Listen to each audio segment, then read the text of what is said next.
सचिन वाझे मामले में फंसी उद्धव सरकार अब एनसीपी के गृह मंत्री अनिल देशमुख को उनके पद से हटाकर एनसीपी को भी इस मामले में घसीटना चाहती है।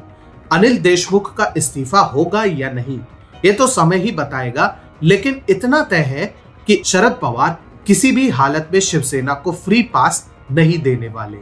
महाराष्ट्र की महाविकास अघाड़ी गठबंधन की सरकार सचिन वाझे मामले के कारण इतना ज्यादा विवादों में घिर चुकी है कि अब गठबंधन तक में दरार पड़ने लगी है। एनसीपी प्रमुख शरद पवार मुख्यमंत्री उद्धव ठाकरे के उदासीन रवैये से काफी नाराज हैं। ऐसे में अब शिवसेना अपने किए कारनामों का ठीकरा एनसीपी कोटे से मंत्री बने गृह मंत्री अनिल देशमुख पर फोड़ने की तैयारी कर चुकी है।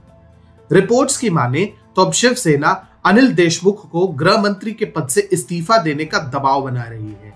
ये दिखाता है कि शिवसेना अपनी भद पिटने के बाद अब एनसीपी को धमकाने की कोशिश में है।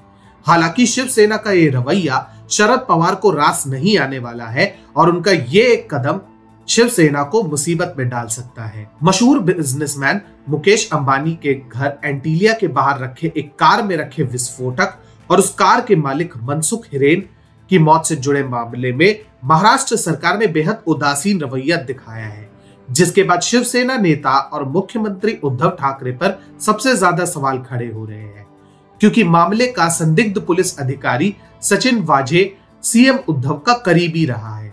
ऐसे में जब एनआईए द्वारा कार्रवाई हुई है तो शिवसेना सारा ठीकरा महाराष्ट्र के गृह मंत्री अनिल देशमुख पर फोड़ना चाहती है। शिवसेना नहीं चाहती कि इस मुद्दे पर सारा विरोध उसे ही झेलना पड़े, इसलिए अब शिवसेना ने एनसीपी नेता और गृह मंत्री अनिल देशमुख को इस मुद्दे पर घसीट लिया है।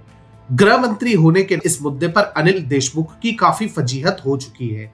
ऐसे में शिवसेना अब खुद को बचाने के लिए अनिल देशमुख पर सीधे आरोप लगा रही है कि वो सचिन वाझे पर कार्रवाई नहीं करना चाहते थे। शिवसेना मांग कर रही है कि मुंबई के पुलिस कमिश्नर रहे परमवीर पर सख्त कार्रवाई के साथ ही अनिल देशमुख को भी गृह मंत्री के पद से हटाया जाए। उधर इस केस के कारण पहले ही बैकफुट पर जा चुके अनिल देशमुख को अब अपनी कुर्सी का डर सताने लगा है। वो पिछले काफी दिन से इस मुद्दे पर बयानबाजी करने से बच रहे थे, लेकिन अब उनका बयान सामने आया है जो कि जांच में सहयोग करने का आश्वासन देता है। अनिल देशमुख को लेकर शरद पवार भी काफी नाराज है, क्योंकि शिवसेना अनिल देशमुख का नाम लेकर एनसीपी को कटघरे में लाने की कोशिश कर रही है, जिसके बाद अनिल देशमुख शरद पवार से मिलने पहुंचे और खबरें हैं कि वे इस्तीफा भी दे सकते हैं।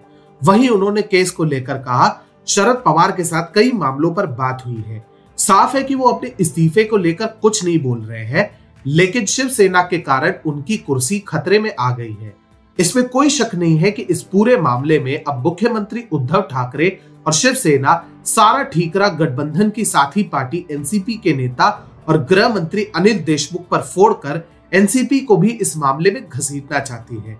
वो नहीं चाहती कि इस केस के नकारात्मक पहलुओं का सारा ठीकरा उस पर ही फूटे, जबकि इस पूरे केस में शिवसेना और मुख्यमंत्री उद्धव ठाकरे की भूमिका अहम रही है, क्योंकि सचिन वाझे उद्धव के खास लोगों में शामिल था। इतना ही नहीं, सचिन वाझे की गिरफ्तारी के पहले संजय राउत समेत शिवसेना के सभी नेता वाझे को एक बेहतरीन अफसर बता रहे थे, लेकिन अब सबने अपने सुर बदल लिए हैं।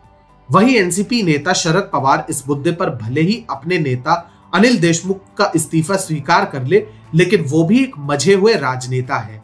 वो अभी समझ चुके हैं कि शिवसेना अपनी गलतियां दूसरों पर थोप रही है, जिसके चलते एनसीपी को भी परेशानियां हो सकती है। ऐसे में यदि इस मुद्दे पर अनिल देशमुख को इस्तीफा देना पड़ता है तो यह तय है कि आने वाले समय में शरद पवार शिवसेना को बड़ी मुश्किलों में डाल सकते हैं, जो कहीं ना कहीं शिवसेना के ही एनसीपी के साथ किए गए कपट की देन होगी।